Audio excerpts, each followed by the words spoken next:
What's up everyone and welcome back to the MMA Zone. Today, let's get started with Islam Makhachev dispatches of Alexander Volkanovski in Clash of Champions. UFC lightweight champion Islam Makhachev picked up the biggest win of his career this weekend when he defeated Alexander Volkanovski in the main event of UFC 284. The fight was an extremely competitive one, with both men finding success throughout the fight. After 5 hard-fought rounds that included an incredibly dominant 5th round by Volkanovski, it was Makhachev who was awarded the victory as he retained his lightweight title. With the win, Islam Makhachev now opens himself up to plenty of exciting fights. Of course, former lightweight champion Charles Oliveira is eager to work his way back into title contention and get another crack at the title. However, standing in his way is streaking contender Beneil Dariush. With an impressive win streak to his name, Dariush is hoping that he can pick up a win over the former champ and earn a title shot. For Volkanovski, despite the loss, he proved himself to everyone, including Makhachev. While many assumed that Makhachev's wrestling would be the X factor throughout this fight, Volkanovski proved that he was capable of solving the puzzle as he scrambled back to his feet time and time again.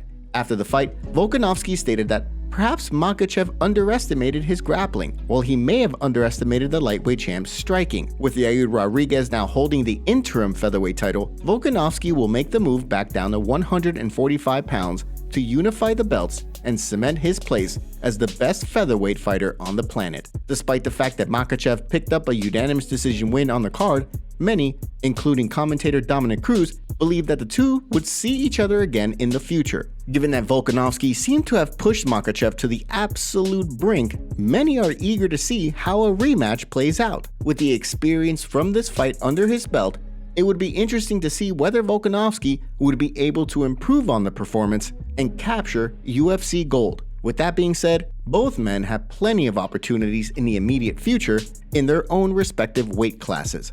For Makhachev, the fight seemed to be a wake-up call that he needed to take the time to get better. After dominating many of his recent opponents, the fact that Volkanovski was able to put him in bad positions shows the rest of the division that Makhachev's grappling style may not be as dominant as it was believed to be. What did you make of the fight? Did you have Makhachev getting the win, or did you think that Volkanovski had done enough to get his hand raised?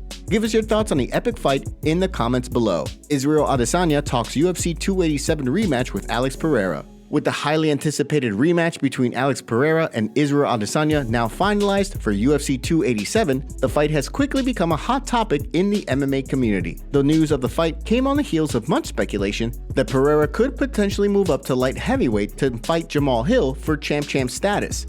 Despite that, a rematch with Adesanya was finalized for April 8th, less than 6 months after his 5th round KO loss to Pereira. Ahead of the rematch, he spoke in an interview with the Mac Life to talk about the quick turnaround, saying, Nice, man. I mean, I'm not one of these guys who just chills and, I can duck this guy or wait for this guy or wait for this guy to do this. Nah, who's ready to fight? I roll the dice. He's got bragging rights. I got the opportunity to claim it back, but I'm going to say less and do more. According to Adesanya, he believes that a win over Pereira would send the former 2-division Glory kickboxing champion to the 205-pound division full-time. Given how much weight Pereira cuts to make the middleweight limit of 185 pounds, there's always been quite a bit of talk of him going up to light heavyweight. With his dominance across the 2 divisions under the Glory kickboxing banner, it seems as though it's inevitable that he will make a run as a contender at light heavyweight. With the fight community split on who wins this fight, we want to hear from you. Drop your UFC 287 Pereira vs Adesanya 2 predictions in the comments section below. Before we continue, make sure you give that like button some love, and be sure to subscribe to the MMA Zone for all of the latest news. Nate Diaz rips Dustin Poirier for backing out of 2018 fight. 5 years after the pair were scheduled to fight at UFC 230 in 2018, there's still no love lost between Nate Diaz and Dustin Poirier. Although Nate Diaz has since fought out his UFC contract, he and Poirier have continued to verbally spar. This week, Diaz and Poirier once again traded verbal barbs on Twitter, with Diaz firing off an expletive-filled tweet claiming he was 3-0 against Khamzat Chimaev, Khabib Nurmagomedov, and Dustin Poirier because all 3 were too afraid to meet him in the octagon. Poirier, who backed out of their 2018 fight, was quick to fire back with his own expletive-filled tweet, which only fueled Diaz more. The Stockton superstar fired back in another tweet of his own, saying that Poirier backed out of the fight while insinuating that he wasn't a real fighter. Given that Poirier has continued to state that he wants fights that excite him, many have continued to hold out hope that somehow, someway, the UFC is able to re-sign Diaz and make this fight happen. Of course, as doubters have continued to point out, the odds of that happening in the immediate future look rather slim, with Diaz admitting in his final Octagon interview that he'd likely return to the Octagon eventually after competing elsewhere. Do you think there's a world where Diaz and Poirier ever settle things once and for all? Or will the fight always be the one that got away?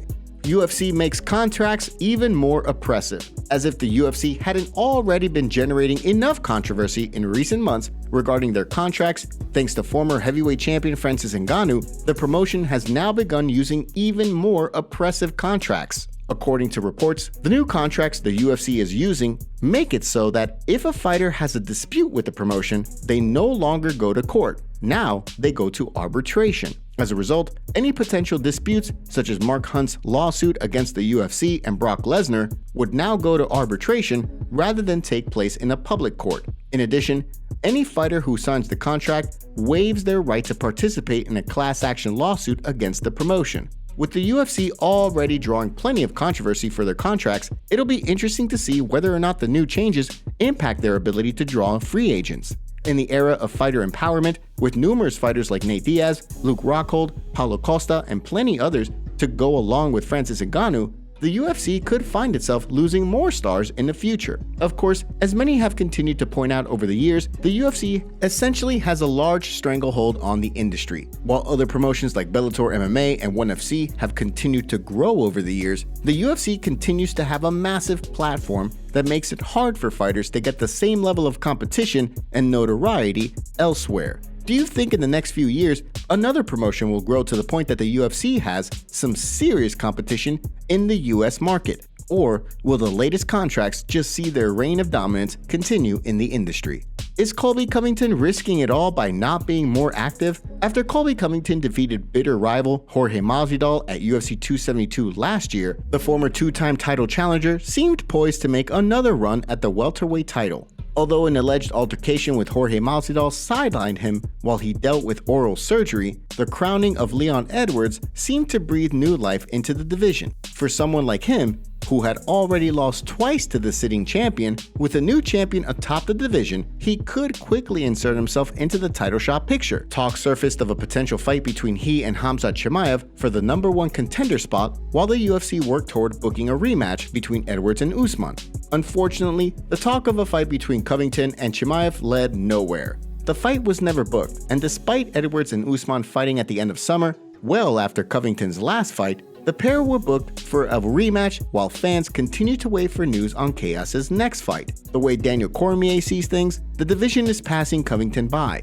With contenders like Gilbert Burns and fresh new talent like Shavkat Rakhmonov, there's plenty of opportunity for other fighters to catch up to him in the title shot conversation. As Covington gets ready to celebrate his 35th birthday, it's hard not to wonder about his place in the division that's becoming increasingly younger. With no fight booked for this year, what do you think the future holds for Colby Covington? Drop your thoughts in the comments section below. Today's video was packed with some juicy stories from the fight world. What are your thoughts about what's going on in MMA? Don't forget to smash the like button and subscribe to the MMA Zone to see more videos just like this. See you next time.